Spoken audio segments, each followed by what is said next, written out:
Again, thank you all for coming. I have the pleasure of speaking today about some amazing work that our team at HSS, the Hospital for Special Surgery, had the opportunity to do to transform the way that our organization does finance, essentially.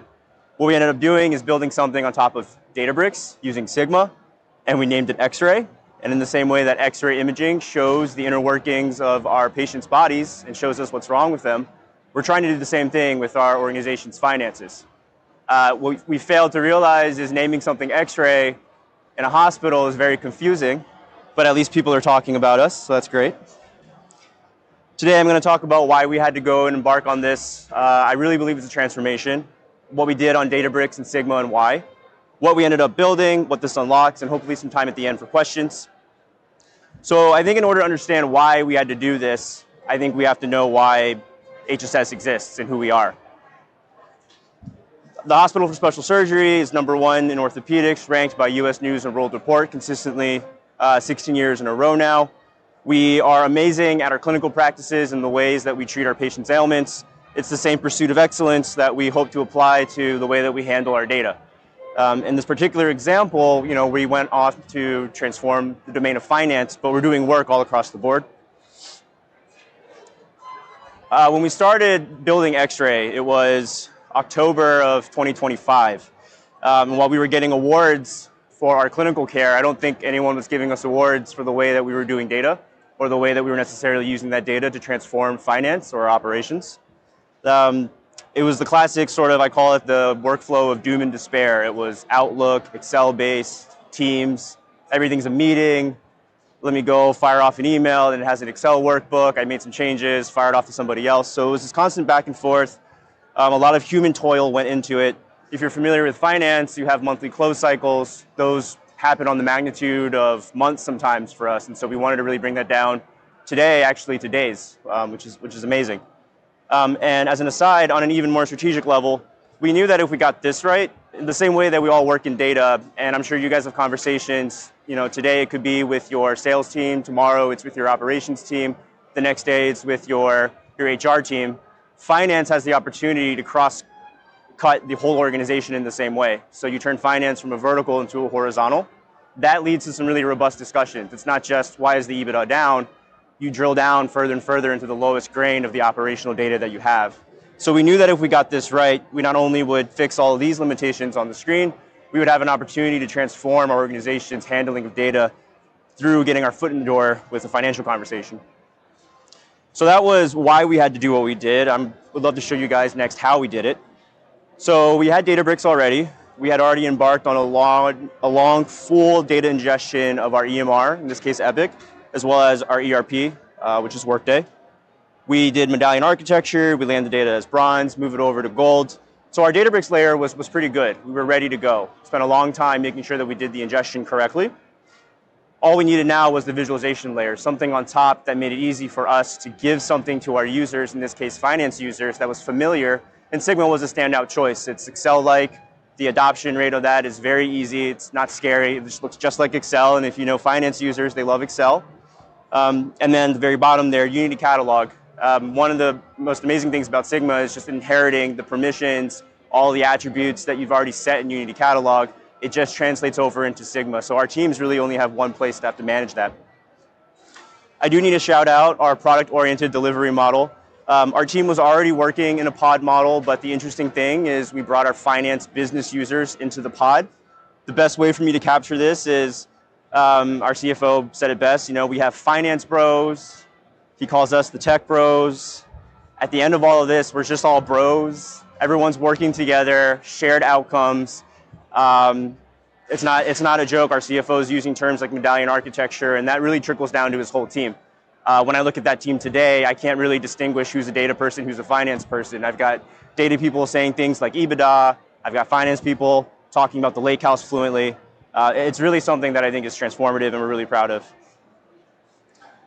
Okay, so what did we actually do? What did we build? So this is X-ray. When we set off to do it, it was essentially just take an Excel spreadsheet, the ones that the finance users already had, basically just build it.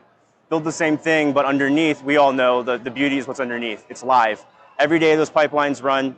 That income statement that we start off with is live. It's a true representation of the source of truth, in our case, Workday.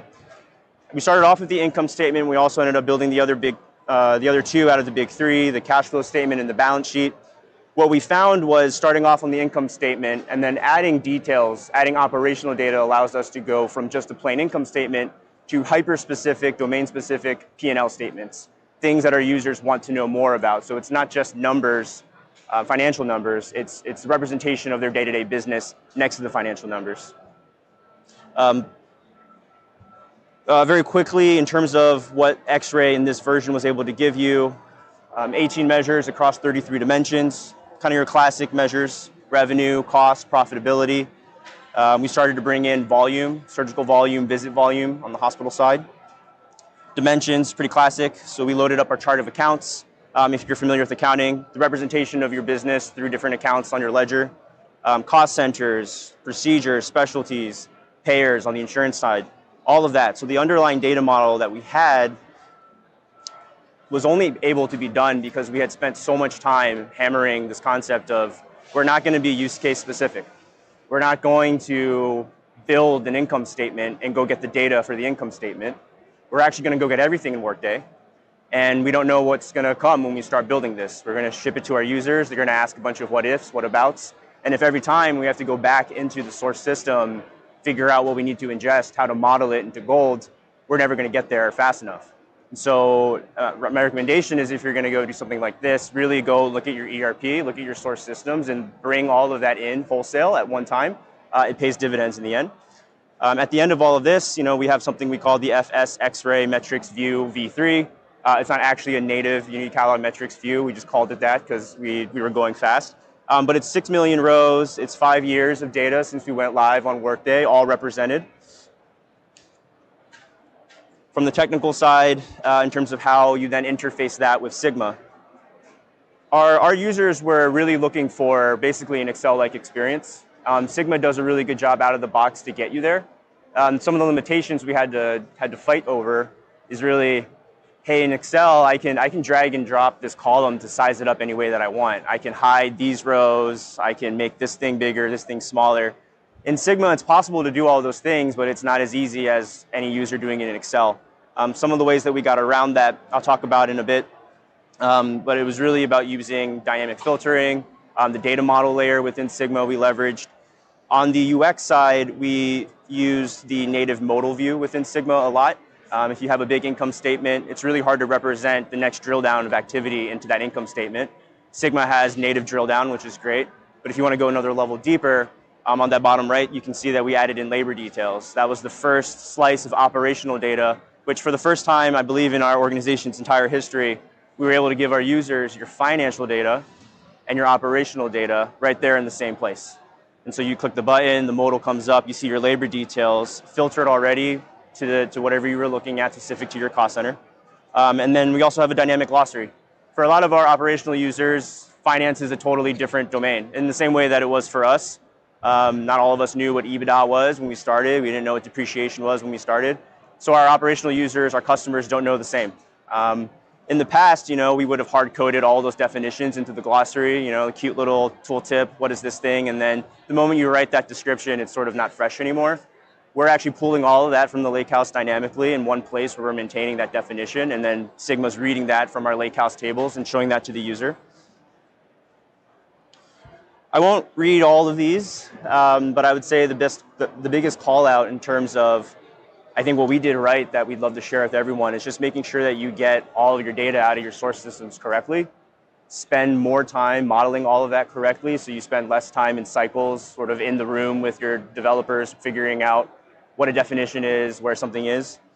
And then for getting Sigma to sort of behave the way that you want in terms of full flexibility to look like an Excel sheet, dynamic headers that satisfied our customers' need to have a more granular UI control, and then nested dynamic headers and blank rows.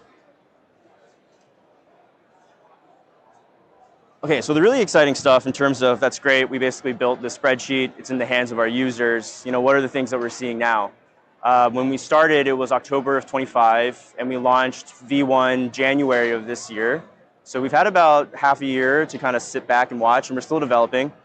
Some of the really interesting things that we've noticed, so we sought out first to just make reporting table stakes. I think it's a big win that if your monthly close takes months and it takes a long time just to get the numbers, we can deliver it to you as fast as that browser loads, right? And the SLA is that it's reflective of what's in Workday, what's in Epic. So if something looks wrong, your teams have to go into those source systems, change it, we run the pipeline again, and now it's fixed. So I always said that that's sort of table stakes, right? Like a report is cool, it's nice, but everyone should have that. What we're starting to see now is just some fast wins simply of just exposing the data. Even on our own team, when we started using XRAY, we realized there were things on our cost center and our budget that we didn't know about. And so the name XRAY really, we had a moment, we were like, see, like XRAY, and the same thing for other cost centers where they have things like software spend on their cost centers, on their budget that they really shouldn't have, right? So it's starting to have those conversations of, over the years, things that have landed in different financial buckets, should they really be there? The higher order impact that I'm really excited about, and I alluded to it earlier about how do you get your CFO to start saying things like declarative pipelines and start talking data the same way that we do. If you start with finance and you look at, let's say for an example, in healthcare, we can look at our revenue, and then you can look at the marginal, the next surgical case that you add on. Are you making the same amount of profit? Are you making more profit? Are you making less profit? Let's say, for example, your marginal profit is flat, or worst case, it's low. Meaning, like for every new case we add, you're actually making less profit. So why is that? I would say the financial way of looking at data of old sort of ends there. It's sort of a nice tidbit. Okay, we have to go investigate why that's the case. If you do it the way that we did it and you have XRAY set up, the conversations we're having go all the way down to the level of action. So it doesn't just end at that's a nice investigation for us to look into. Let's call a meeting and circle back a week from now. We drill down. We say, okay, let's go bring up those surgical cases. XRAY shows you the labor detail. You see its premium labor is increasing over that time frame. That's interesting, right? Well, why is that happening? And we keep going, we keep going. At the very end of it, what you end up might having happen is, well, we can't staff correctly because we just never had the data available to us. Okay, well, why not? Well, we just never brought it into a place where we can actually use it. Well, why not? Well, are you saying that we should go build like a staffing app, or should we go fix that problem? The answer is yes, right? And so we start off with building something just like, let's go get an income statement out the door, and now we're solving very, very, very granular problems that actually impact your financials. Don't just take it from me. Here's a quote. We didn't just modernize reporting, we changed how our org operates. It's from Richard Lee, the Senior Director of Product at HSS. So what's next? We really want to see how AI meaningfully integrates into the experience. Today, we're already at context. AI through chat, the way we all know it, to describe the definitions of what I'm looking at. We're halfway, I would say, into the analysis piece. So the same way that a human would look at a financial statement and try to figure out what's interesting, we're starting to see AI be able to do the same. The most exciting thing at the last step of action, I alluded to it earlier, let's say for staffing, if we can detect that staffing is starting to go out of the normal bands of what we are okay with, maybe we can trigger an alert to the teams that are responsible for pulling the operational levers to change up staffing and get it in the right bands. Maybe the end game of that is actually we trim down on any of those discussions from happening in the first place. Maybe the end game of that is AI is staffing us. So I'll end the conversation with you all to ponder about the notion of AI staffing humans. But I'd like to just make sure that I send gratitude to all of the people you see, their names on the screen, and the companies that helped us. We use Sigma for the visual layer, Databricks, obviously, for our lakehouse. Interworks was integral in helping us get an understanding of how to use Sigma. Tridence for getting data out of our ERP Workday and modeled correctly. Dispatch as well for advising on the ins and outs of Workday, essentially. Thank you all for coming and listening. Really appreciate it.